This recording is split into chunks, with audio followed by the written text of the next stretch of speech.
1984 में एक 2 मंजिला घर में रहती थी एक बूढ़ी विधवा औरत जो बिना व्हीलचेयर के सहारे बिल्कुल चल फिर नहीं सकती थी। उसके पति की रहस्यमय मौत के बाद वो किसी देखभाल करने वाले को ढूंढ रही थी जो आकर उसके रोजमर्रा के काम में मदद कर सके। इसमें सबसे मुश्किल बात यह थी कि ये दोनों मंजिल अंदर से केवल एक पुरानी सी सीढ़ी से जुड़ी हुई थी। जब इस बूढ़ी औरत को ऊपर से नीचे जाने की जरूरत होती तो देखभाल करने वाले को इस कमजोर दुबली औरत को एक छोटे बच्चे की तरह गोद में उठाकर सीढ़ियों से ऊपर और नीचे ले जाना होता।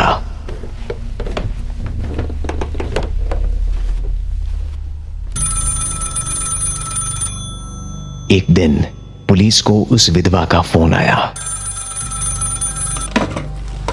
एक हत्या हुई थी।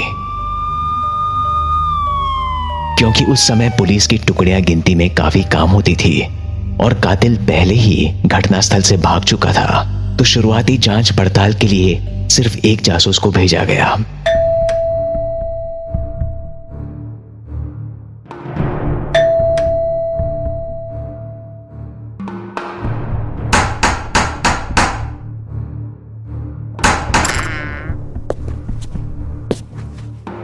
पहुंचा तो उसने देखा कि देखभाल करने वाले का गला बुरी तरह चीरा हुआ है और उसका शरीर जैसे खून की नदी में डूबा पहले माले पर पड़ा हुआ है। वो बूढ़ी औरत ऊपर व्हीलचेयर में बैठी चुपचाप और बिना हिले उसकी लाश को एकटक ऐसे घूर रही थी जैसे गहरे सदमे में हो। जासूस को उस औरत पर बिल्कुल भी शक नहीं हो रहा था। एक तो क्योंकि वो चल फिर नहीं सकती थी और दूसरा इसलिए क्योंकि मर्डर के समय वो ऊपर ही फंसी हुई थी। जासूस ने अपने दस्ताने पहने, तस्वीरें ली, सबूतों के लिए हाथ पांव मारे और शरीर को तब तक ढक दिया जब तक लाश की जांच पड़ताल करने वाले लोग नहीं आ गए, जैसे आमतौर पर होता है। उसने नीचे माले की छानबीन शुरू कर दी।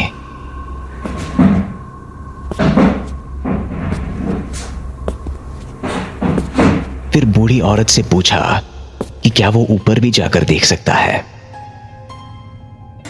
बुढ़िया ने जोर देते हुए कहा कि वो पूरे समय ऊपर ही थी और उसके अलावा उस दिन ऊपर कोई भी नहीं आया था। इसके बावजूद जासूस सीढ़ियों से ऊपर जाने लगा और बुढ़िया उसे आते देख चुपचाप एक तरफ हट गई।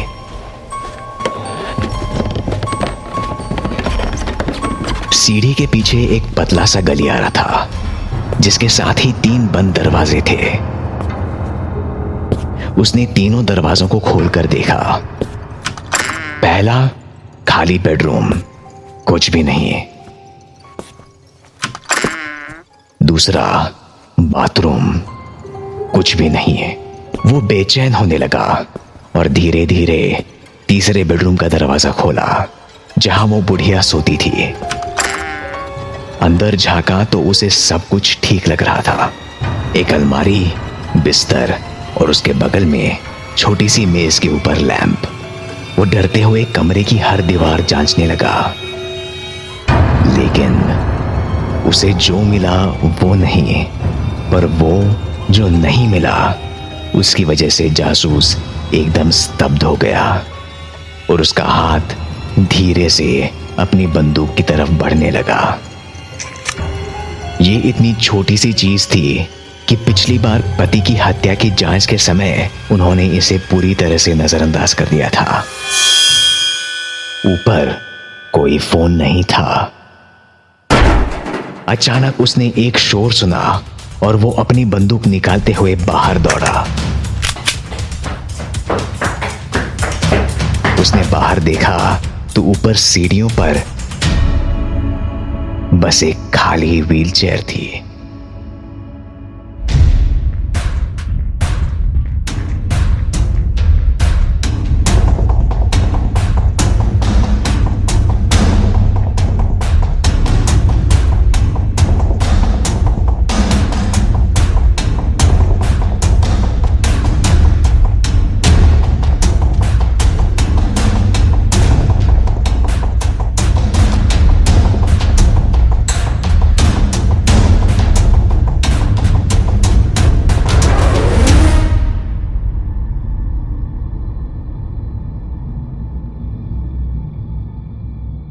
ऐसी ही कई और डरावनी कहानियां सुनने के लिए डाउनलोड कीजिए हेडफोन ऐप।